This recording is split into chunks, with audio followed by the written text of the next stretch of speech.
کی جمع کیږي چې کله قیامت کې د الله دربار ته ورشو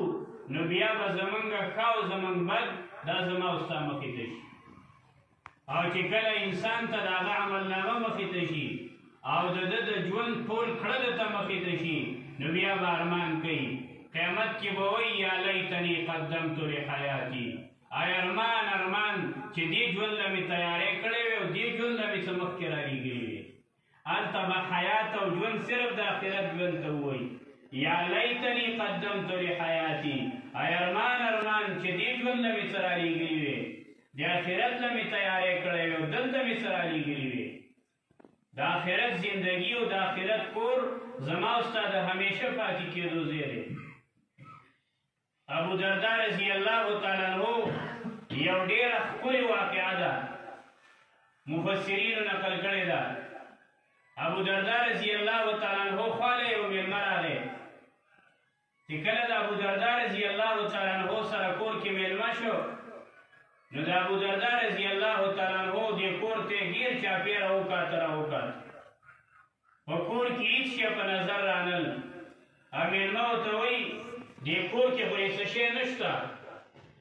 هغه ورته ډېره ناشنا خبره کړې ده ان لنا لدارا نرسل لها صالح متاعنا زما بل ځای کې یو کور دی خپل ښه سامانونه مې ټول هلته لېږلي ان لنا لدارا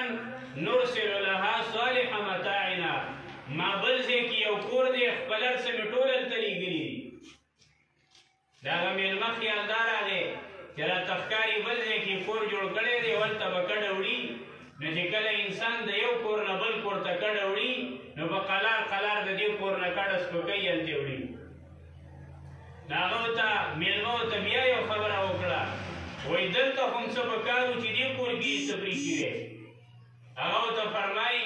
ان صاحب الدار لا یرضى لنا بالمقام فیها د دې کور مالک مې دلته په پاتې کېدو نور راضي نه دی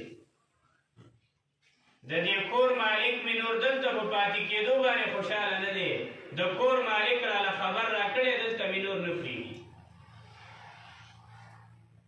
د ابو درداء رضی الله تعالی عنہ مراد د آخرت کورو زمونږ په آخرت کې یو کور دی او موږ خپل هلته لېږلي دي زما او ستا په آخرت کې یو کور دی